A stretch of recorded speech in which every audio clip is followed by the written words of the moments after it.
my buddy Luke and I rolled down to Wetumpka to this crash site and camped out, stealth camped in this cool spot, and did a live stream. And I wanted to share a few minutes of the live stream for those of you who missed it.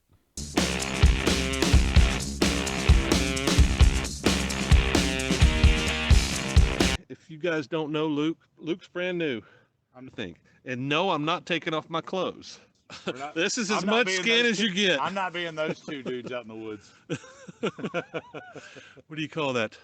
Broke back crater? Oh, God. This is not a mountain. You can't do that. Broke back crater. My wife's never going to let me go camping with you again. I wish I knew how to quit you. Why don't you just let me be, huh?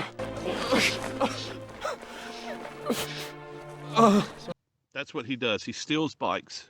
He pays people money, but he still gets a good deal on it. He just bought a T-Dub for $850. No, $580. Oh, that's even worse. $500. It wasn't running, but what'd you do? You put a $30 carb on it and put some gas in it. The intake gas, everything between the air box and the head. People need to learn how to identify fat wood.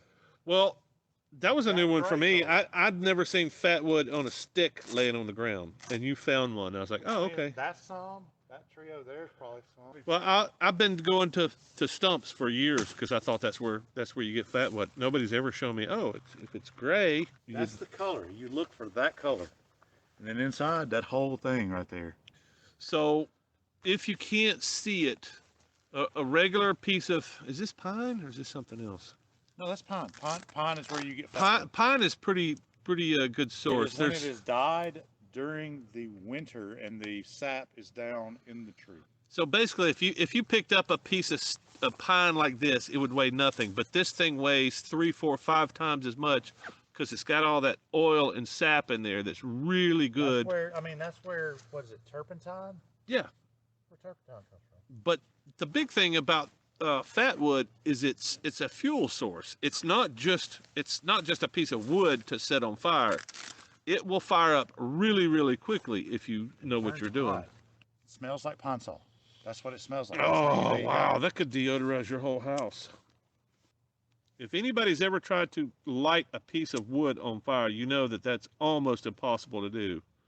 I mean, you can get some straw or something like that, but that is going to burn for 10, 15 minutes, that little piece of wood. It's enough to get something burning because it burns hot. I mean, it's like pouring turpentine on something. Right. That's a dry piece of that. And this is a dry piece. It's going to catch fire, but it's not going to catch fire. Well, I don't know. It's got a little bit of it. Yeah.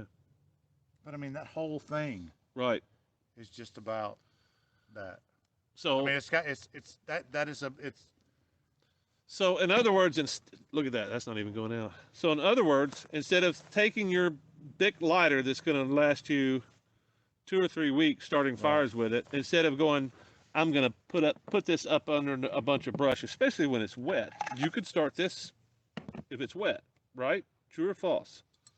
I mean, the water's not going to soak into it. It's not going to soak in there, so you can cut into it. That looks like that. I mean, look at that. Oh yeah. Well, they're not going to be able to see this up close, but a good that camera. Color, if you see that light coming through there like that, that's when you know you've broken off a piece that's good. And that whole tree trunk right there is full of it, right? Which broke off of that tree right there, which means if you skin all that stuff off of it, you're going to have a bunch of lighter pine in it. Lighter pine, fat wood, whatever you want to call it. But I use that stuff to light fires all the time. Yeah. I'm still working on the actual video from the crash site and a little bit of the stealth camping that night. But I did want to share a little bit of this live stream because I thought it was pretty interesting. I think there's lots more coming, but don't miss out on the crash site stealth camp adventure coming up soon.